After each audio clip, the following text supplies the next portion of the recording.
એક ચોંકાવનારો કિસ્સો વડોદરામાં બન્યો છે। આપણને સૌને ખબર છે કે વડોદરાના સૌથી પ્રખ્યાત યુનાઇટેડ વેના ગરબા થાય છે અને આ યુનાઇટેડ વેના પ્રખ્યાત ગરબામાં ખેલૈયા કપલનો એક વિવાદાસ્પદ કાંડ સામે આવ્યું છે। નમસ્કાર, તમે જોઈ રહ્યા છો ચક્રવાત ન્યૂઝ। ત્યારે મહત્વપૂર્ણ સમાચારો સાથે હું છું નિકિતા। નવરાત્રી એક પવિત્રતાનો તહેવાર છે। માતાજીની આરાધના માટે આ તહેવાર ઉજવવામાં આવતો હોય છે, પરંતુ અત્યારના જમાનામાં હમણાંથી 1-2 વર્ષ પછી તો અત્યારથી એવું જ લાગી રહ્યું છે કે હવે આ યુવાનો અને આ ઝેનઝીઝ યંગસ્ટર્સ એ નવરાત્રીને કંઈક બીજું જ સમજી રહ્યા છે। ના એમને એમાં માં અંબેની કોઈ આરાધના કરવાની યાદ આવે છે, ના એમને માતાજીનો કોઈ ગરબો ગાવાની યાદ આવે છે, નહીં એમને સરખી રીતે માતાજીની કોઈ આરતી ગાતા આવડે છે, ના ગરબા ગાતા આવડે છે, કંઈ જ નહીં। એમને બસ એક જ ધ્યાન છે, એમનું ધ્યાન એ બીજી જ દિશામાં જઈ રહ્યું છે। નવરાત્રી એ એમના માટે કહી શકાય કે કંઈક બીજું જ કરવા માટેનું એમના પાસે કહી શકાય કે એક ચાન્સ એમને મળ્યો હોય તેવું લાગી રહ્યું છે, કારણ કે ઘણા લોકો આ નવરાત્રીનો એ રીતે ફાયદો ઉઠાવી રહ્યા છે કે એમની માટે બસ મોજ શોખ કરવાનો આ તહેવાર બની ગયો છે। ત્યારે યુનાઇટેડ વેના પ્રખ્યાત ગરબામાં ખેલૈયા કપલનો જે વિવાદાસ્પદ કાંડ આવ્યો છે, તેમને શું કર્યું છે? ત્યારે ખેલૈયા કપલે જાહેરમાં ચુંબન કરી અશ્લીલ રીલ બનાવી। ફરીથી નવરાત્રીના સમાચાર આવ્યા છે અને એ પણ સોશિયલ મીડિયાને લઈને આવ્યા છે। હજી 2-3 દિવસથી તો સમાચાર આવી જ રહ્યા છે સોશિયલ મીડિયાને લઈને કે સોશિયલ મીડિયામાં એવી કોઈ ટિપ્પણીઓ કરવાથી કે એવા કોઈ પોસ્ટ મૂકવાથી, સ્ટેટસ મૂકવાથી, સ્ટોરીઝ મૂકવાથી બે જૂથો વચ્ચે અથડામણ થઈ રહી છે અને એવી મારામારીને, પથ્થર મારાની, આગ ચાપી દેવાની ઘટનાઓ તો બની જ રહી છે। અને એ વચ્ચે વધુ એક વિવાદાસ્પદ ચર્ચા બની છે, વડોદરામાં બની છે કે એક યુનાઇટેડ વેના ગરબામાં ખેલૈયા કપલે જાહેરમાં જ ચુંબન કરીને અશ્લીલ રીલ બનાવી અને આ અશ્લીલ રીલ સોશિયલ મીડિયા પર વાયરલ થતા ખેલૈયાઓમાં તો ભારે રોષ જોવા જ મળ્યો છે। આ સાથે સાથે ઘણા એવા લોકો છે જે આનો વિરોધ કરી રહ્યા છે। ગરબાના માહોલમાં શરમજનક હરકતથી ખેલૈયાઓમાં ભારે રોષ જોવા મળ્યો અને આ ઘટના બાદ આયોજકો સામે પણ કડક કાર્યવાહી કરવાની માંગ કરવામાં આવી છે। પરંપરાગત તહેવારની પવિત્રતાને ભંગ કરાયા હોવાનો આક્ષેપ છે, જેને ખરેખર આ એક પવિત્ર તહેવાર છે, માં અંબાની આરાધના કરવાનો તહેવાર છે અને એમની ખરેખરની શ્રદ્ધા અને આસ્થાનો તો અહીંયા ભંગ થાય જ છે।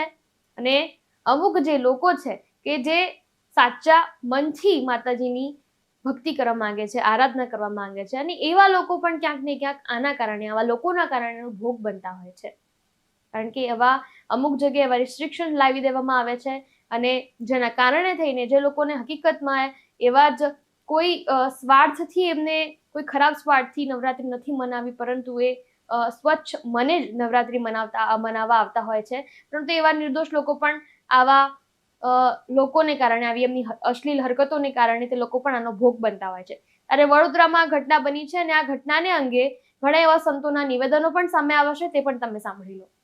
જય શ્રી રામ। જ્યારે આસો મહિનાની નવરાત્રી ચાલતી હોય અને નવરાત્રી દરમિયાન દરેક વ્યક્તિ અનુષ્ઠાન અને પૂજા અને પાઠ કરતા હોય છે। આવા પૂજા પાઠને સાથે આપણી નવરાત્રીનું પ્રારંભ થયું છે અને દરેક શહેરની અંદર નવરાત્રીની અંદર માતાજીની સાધના અને આરાધનામાં, ભક્તિમાં બધા ડૂબેલા છીએ। તો દરેક વ્યક્તિ માતાજીની જ્યારે સાધના કરતા હોય અને રાત્રિ દરમિયાન જ્યારે રાસ ગરબાના આયોજન થતું હોય ત્યારે મોટા મોટા સિટીઓની અંદર ખૂબ સારું આયોજન થતું હોય અને એ જ્યારે આયોજન થતું હોય તો એમાં અમુક લોકોએ અનેક પ્રકારની ગંદી કૃત્યો કરતા હોય, એ બધા ના કરવા માટે અમે ધર્મગુરુ હોવાને નાતે બધાને પ્રાર્થના અને વિનંતી કરીએ છીએ। જ્યારે આપણા નવરાત્રા ચાલુ હોય અને નવરાત્રીની અંદર જ્યારે અમારી માતાજીઓના સ્વરૂપ ધારણ કરીને અમારી જોગ માયાઓ આવતી હોય અને 9 દિવસમાં દરેક રાત્રિમાં જુદી જુદી સ્વરૂપમાં અમારી જગદંબા આવતી હોય, એ દરમિયાન જે રાસ ગરબા કરતા હોય, ખેલૈયાઓ હોય, એ બધા ગંદુ હરકત કરતા હોય, એમાં અમે આયોજક મિત્રોને ના પાડીએ છીએ કે તમે આવા શા માટે આવું બધું પ્રદર્શન કરતા હોવ છો। અને અમે અમારા જે દેશના યુવાનો છે, અમારી દેશની જે અમારી જગદંબાઓ છે, અમારી માતાઓ, બહેનો, દીકરીઓ, એ બધાને અમે હાથ જોડીને વિનંતી કરીએ છીએ કે આવા તમે કૃત્યો ના કરો, કારણ કે આપણી નવરાત્રિ સાધના અને ઉપાસનાના એક પ્રતીક છે. અને જ્યારે આપણે રાત્રિએ રાસ ગરબા રમતા હોઈએ ત્યારે એકદમ મસ્ત માતાજીના ધ્યાનમાં ખોવાઈ જતા હોઈએ, અને એ દરમિયાન જ્યારે આપણે આવું બધું કરતા હોઈએ ને કે રાત્રિ દરમિયાન જ્યારે રાસ રમતા રમતાઓ અને ખોટું જે ગંદુ કૃત્ય થઈ જાય છે, એવું આપણા રાસ ગરબામાં ના થવું જોઈએ. આપણે સૌ સનાતન ધર્મના ઉપાસક છીએ અને આપણે સૌ માતાજીના આરાધક છીએ, તો આપણે આવું શા માટે કરવું જોઈએ? એટલે હું મારા સનાતન ધર્મના જે માતાઓ, બહેનો છે અને અમારા જે યુવાનો ભાઈઓ છે, એ બધાને હું અપીલ કરું છું કે આવું ભૂલ ક્યારે પણ ના કરવું જોઈએ. ગઈકાલે જ હમણાં થોડા જે કંઈક ઘટના ઘટી છે ગરબીઓની અંદર, અને ગરબીઓમાં જે કોઈ આવારા તત્વો આવીને આવું બધું કૃત્ય કરતા હોય એમને પકડીને અને સનાતન ધર્મના જે અમારા રક્ષકો છે એ બધાને હવાલે તમને બધાને કરવા માટે વિનંતી કરીએ છીએ. ફરીથી હું મહંત શ્રી સુખરામદાસ બાપુ, ખાખીમઢી રામજી મંદિર, મેંદરડાથી આપ સર્વેને વિનંતી કરું છું કે આવી ભૂલ ક્યારે પણ કરતા નહીં, તો આપણું જે માતાજીની ઉપાસના છે એકદમ સાર્થક થઈ જશે. અને આવા ગંદુ હરકત કરીને આપણે આપણા માતાજીને બદનામ કરીએ છીએ, એટલે આવું ક્યારે પણ ના થવું જોઈએ.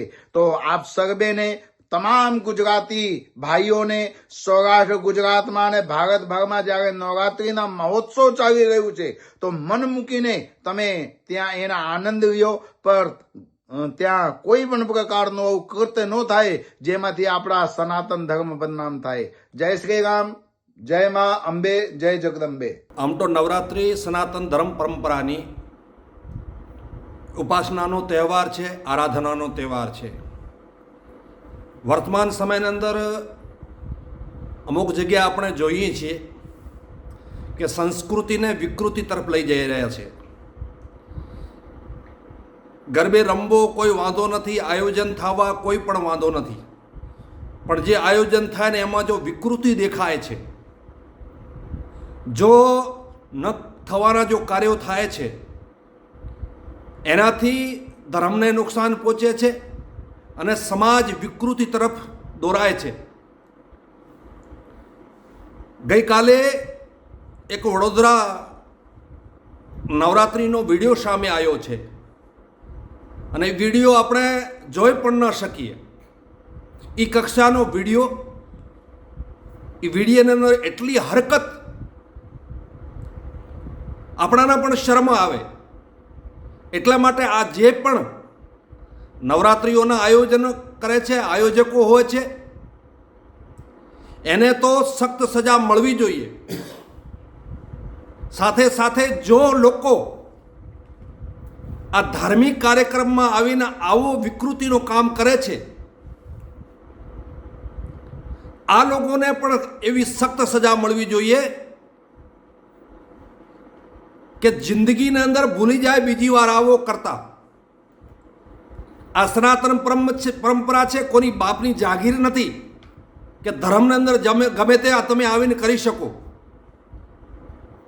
એટલા માટે મારી સરકારશ્રીને પણ વિનંતી છે કે આવા લોકોને એવી સખ્ત સજા મળવી જોઈએ કે એની આવવાવાળી પેઢીઓ, 7 પેઢીઓ પણ યાદ રાખે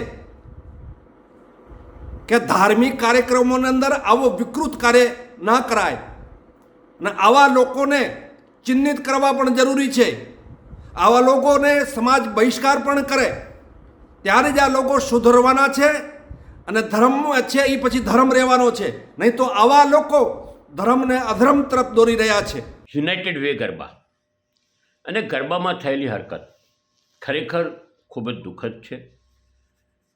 વડોદરામાં આ પહેલાં પણ એક ગરબામાં મને યાદ છે કે ત્યાં સુધી ગયા વર્ષે ઇલેક્ટ્રોનિક સિગરેટ પીતી છોકરીની બબાલ હતી ને આવી જ પરંપરાઓ ચાલે. ખરેખર સંચાલકો અને સિક્યુરિટી શું કરે છે મોટો પ્રશ્ન છે. ધ્યાન આપવું જોઈએ. ગરબામાં અશ્લીલ હરકત થતી હોય અને આજુબાજુ બી લોકો જોયા કરે, દુઃખની વાત છે. સંસ્કૃતિ સાચવવી પડશે તો બધાએ જાગવું પડશે. મીડિયા જાગૃત છે તેનો આ પુરાવો છે કે તમે બધા અત્યારે મીડિયામાં અવાજ ઉઠાવ્યો છે. પણ સમાજમાં દરેક સ્તરે જાગૃતિ લાવવી પડશે. પાશ્ચાત્ય સંસ્કૃતિના અનુકરણમાં સંસ્કૃતિનો નાશ થાય તેવું કદી કબૂલ નથી કે તેવું માન્ય નથી. આ ઘટના અંગે સંચાલકોને વિનંતી કરું કે યોગ્ય પગલાં લઈ કડક હાથે કાર્યવાહી લે અને આવું ન થાય ફરી તે બાબતે તકેદારી રાખે. ત્યારે આજની યુવા પેઢી નવરાત્રિનો જે મહિમા છે, નવરાત્રિમાં ખાસ કરીને માં અંબાને યાદ કરવાના હોય છે, તે ક્યાંક ને ક્યાંક તેનું પૂરેપૂરું ખંડન થતું દેખાઈ રહ્યું છે. અને લોકો બસ પોતાના જ મોજશોખ માટે અને આનંદ માણવા માટે જાણે કે નવરાત્રિ મનાવવા ઘરની બહાર નીકળતા હોય તેવું લાગી રહ્યું છે. અને આ અંગે પણ હવે ક્યાંક ને ક્યાંક હવે તંત્ર શું પગલાં લેશે, કેવા હવે આગળની શું કાર્યવાહી થાય છે, હવે કઈ રીતનું ડિસિઝન આવે છે, કેવા નિર્ણય આવે છે હવે આ નવરાત્રિને લઈને, કે પછી હવે નેક્સ્ટ યરમાં પણ નવરાત્રિને લઈને શું થઈ શકે છે, તે હવે એક વિચારવાની જરૂર છે.